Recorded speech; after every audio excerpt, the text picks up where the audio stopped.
नमस्कार भैया। नमस्कार जी सर, नमस्कार।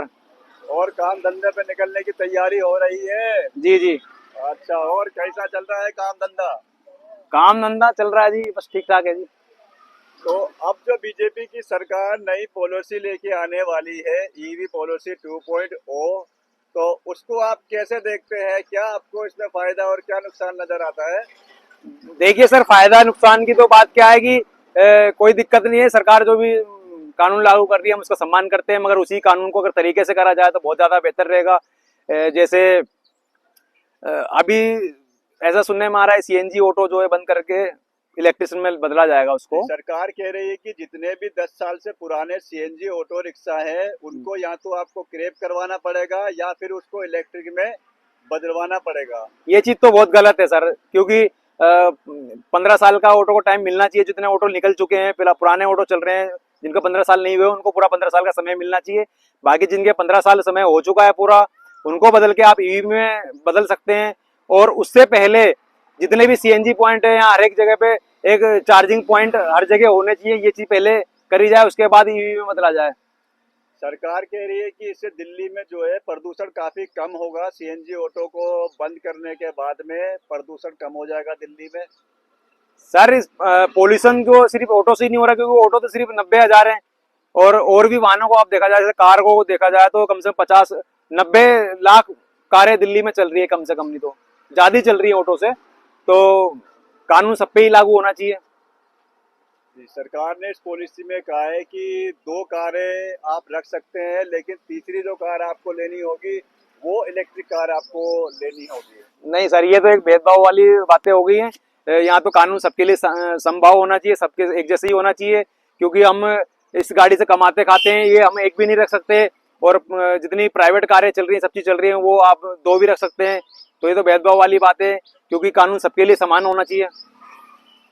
हाँ, हम समझ सकते हैं आपकी बात। का कानून कोई लागू कर रहे हैं प्रदूषण के लिए तो वो सभी गाड़ियों पे होना चाहिए। तो हमने कई ऑटो वालों से बात करी, वो अब कह रहे हैं बीजेपी सरकार आने के बाद में जो गाड़ी पासिंग करवाते हैं उस पर भी काफी ज्यादा पैसा लग रहा है, काफी बढ़ के पैसे लग रहे हैं। क्या ऐसा कुछ है? हाँ जी, अब जब से बीजेपी सरकार आई है गाड़ी पासिंग कराने में काफी दिक्कतें आ रही हैं। और हमारा पैसा भी काफी लग रहा है। क्योंकि जैसे मैं आपको दिखा दूं, ये आप स्टिकर देख सकते हैं, ये स्टिकर आप देख सकते हैं। इसका कोई भी एक भी काम मुझे बता दीजिए कि इसका कोई काम है दोस्तों, क्योंकि ये नंबर प्लेट का स्टिकर है। और इसको हम हर साल लगा नहीं सकते, क्योंकि जो है ये आए दिन अभी गाड़ी को हम धुलवाना हो, सर्विस पे लेके जाते हैं तो ये जल्दी खराब हो जाता है 2-3 महीने में ही। किसके लिए लगाया जा रहा है? आपको कुछ बताया जा रहा है कि किस चीज के लिए नहीं, लगाया इसका जा कुछ रहा नहीं, सिर्फ बता रहे हैं कि नंबर प्लेट के स्टिकर है। और नंबर प्लेट का मैं आपको बता दूं, ये सीरियल नंबर इसके अंदर लिखे जा रहे हैं। ये हमारी INT वाली नंबर प्लेट है कि आप इसमें सीरियल नंबर देख सकते हो और इसमें देख सकते हो, ये सेम है। ये भी सरकार द्वारा निकाली गई नंबर प्लेट है। और ये स्टिकर हमें 400 रुपए का लग रहा है। अगर ये स्टिकर नहीं लगाओगे तो गाड़ी पासिंग नहीं हो रही है। 400 रुपए का ये हाँ, स्टिकर लग रहा है आपकी गाड़ी में? जब आपकी गाड़ी में नंबर प्लेट लग रही है सरकारी, तो इस स्टिकर की जरूरत ही क्या तो है? ये सरकार ये गरीब मार कर रही है, गरीबों की कहीं ना कहीं लूटने वाली बातें हो रही हैं। सरकार गरीबों को दबाने वाली बातें हो रही है। और अभी मैं गाड़ी पासिंग करने गया था सर, तो उसमें मेरी पासिंग 8 तारीख की थी।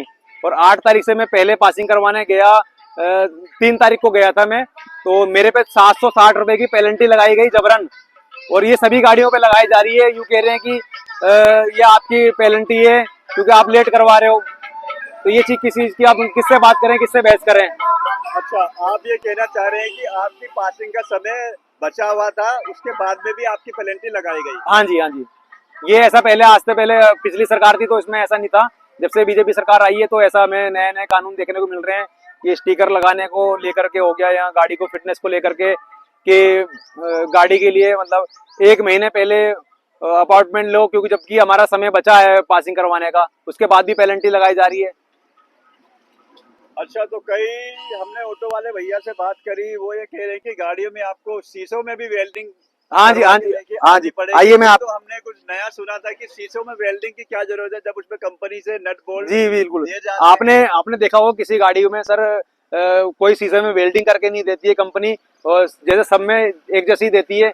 ये सरकार ने एक नया हमें कानून बता रखा है कि शीशे में अगर, ये देखिए आई सर, ये शीशे पे नट बोल्ट होते हैं इधर, इस जैसे आप देख सकते हैं सामने नट, शीशे पे नट बोल्ट है, इस पे अगर आप वेल्डिंग नहीं करवाओगे तो इसका 5 नंबर का चालान भी है और प्लस गाड़ी भी पासिंग नहीं होगी।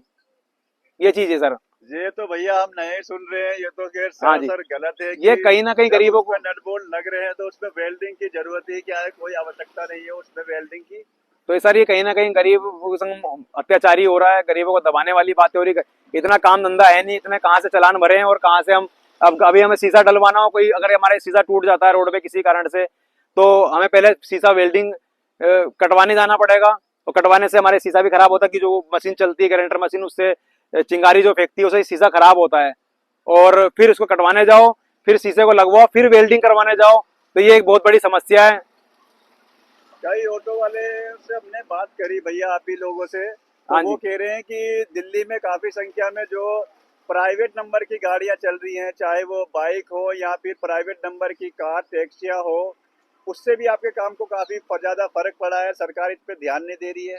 जी सर, काम में तो फर्क पड़ेगा ही पड़ेगा, क्योंकि आप देख सकते हैं कितनी अनलीगल गाड़ियां जो प्राइवेट बाइकें जो है, बाइक टैक्सी जो है, वो दिल्ली में बहुत ज्यादा बढ़ चुकी हैं।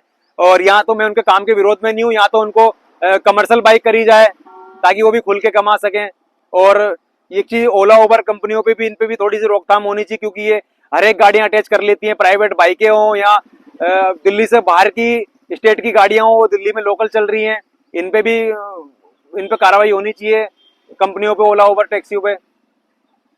देखिए सरकार अभी सरकार का बयान आया था कि इस पे हम इस पॉलिसी पे कार्य कर रहे हैं, विचार कर रहे हैं, और जो भी हम इस पे अंतिम निर्णय लेंगे कि सब सोच विचार के लिया जाएगा। अब भी सरकार से यही कहना चाहते हैं कि इस पॉलिसी में ऐसी पॉलिसी लेके जाए जो सभी के हित में हो, किसी गरीब ऑटो वालों का भी नुकसान ना हो और सभी का इसमें फायदा हो। हाँ, धन्यवाद। ठीक है।